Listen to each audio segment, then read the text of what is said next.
this is our motto. Today I'm going to give a speech as Dream Tomorrow. So we want to concentrate on some new systems, new mechanisms to obtain fibers and microfibers to see the efficiency of those novel systems. So Areka was founded in 2015 by my team members. Right now we are producing different machines. I do have friends working on polymer science, material science, textile engineering, such departments. And I do have some friends, team members, they are working as electronic engineers, mechanical engineers. So this multidisciplinary situation brought us such a conclusion that we were able to figure out systems to produce. Normally it started with my journey with Professor Demir actually.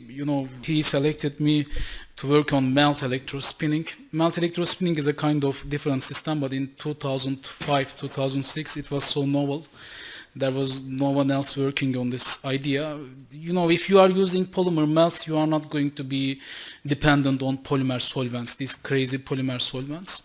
So at that time, we tried to make melt electrospinning. I was working alone and we were trying to use a small lab scale extruder at that time. So it became quite complicated because viscosity of the polymer melts are kind of higher compared to polymer solutions. So due to that reason, you may need to apply more electric fields. This is one problem. And the other thing is, even working with polypropylene, PP has low melting point. You have to increase the temperature to about 250, 260 degrees Celsius. These two problems were crazy. And when I was just a recent graduate student in ITU at that time, I was checking the system. So when I touched the system, this spark was forming, which is the crazy part. And also if you have this polymer melt coming out under the effect of electrostatics, these molten polymer nanofibers can stick on your skin, and it is really a crazy damage, crazy hurt actually. So after this melt electrospinning journey, I told Dr. Demir I am no longer going to work on this study. There are right now a couple of companies concentrating on melt electrospinning. I respect them, by the way. I'm not, humiliating any system. They are productive systems. So the thing is, I left melt electrospinning, and after a while, we checked the system. After coming back to Turkey, we checked some new systems if there are some other forces in nature to be utilized. So these centrifugal forces and compressed air were the answer actually. So due to that reason, we said that we can form polymer melts and polymer solutions into fibers and nanofibers by means of rather than electrostatics, we can go for compressed air and centrifugal forces. That is how actually we formed this idea. And after that, we saw some new, these ideas can bring some advantages actually. So the solution blowing is, as I said, we utilize from the compressed air. So due to that reason, the productivity of the system can go quite high. So as you see here, we have this 100 milliliter per hour per nozzle. This is our record value actually so far we obtained. You are just multiplying the nozzles and you can form new machines actually. I'm going to talk about these new systems. The same goes for the nanocentrino. This is the centrifugal spinning system. These two systems are fully mechanical, by the way.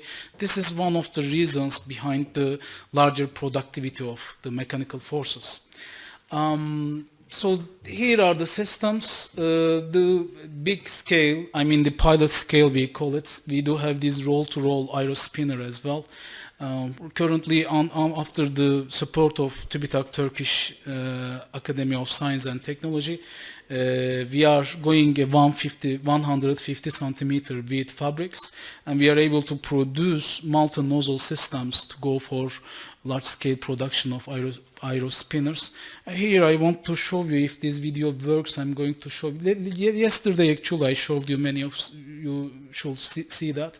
So we do have these multi-nozzle systems, and operating like we can go up to 80 nozzles starting from 60 nozzles, or we can make single nozzle works with laboratory scale system. Another thing we asked the question is, as I said, compressed air and centrifugal forces were quite advantageous. but we were still working on the polymer solutions, which were really many times crazy. These dimethyl formic acid, acetic acid, chloroform type solvents. So we want to quit all those because they are really, toxic materials, and those of the materials might be used for biomedical purposes, even for face mask purposes. So due to that reason, after our, let me say, success with solution blowing and electroblowing, we asked the question, what if we go for melt blowing, using the polymer melts? So this is already a known system actually, but we tried to make a system which is quite small. So it occupies a 2 meters to 5 meter space needed. So we are able to increase the productivity to 20 kilogram per hour. I believe you might understood that this 20 kilogram is due to, full use of the polymer melt. You are putting 20 kilograms of polymer granules, and at the end of the day you reach 20 kilogram of materials. So we are ready for collaboration, especially in this area. I dream that, what if we, so far we did many studies with polyamide, PVDF, polycarpolactane and other things, other materials with solvent. What if we use these materials to process molten polymer, meaning polyamide 6 directly with melt blowing, and you are reaching the nanofibers at the end of the day. So this is one basic topic for us to reach nanofiber scale fibers on the conveyor actually. So this is going to be highly productive, and at the end of the day you are not going to use any 1 pound of any 1 kilogram of solvents. This is the basic advantage for melt blowing actually. I don't know if we play with this video, but this is the video of the system. Yes please. This is very short video. You see it is quite productive system to reach nanofibers and microfibers to be used in various applications. And here you see we have a very small system to be positioned, located in our labs.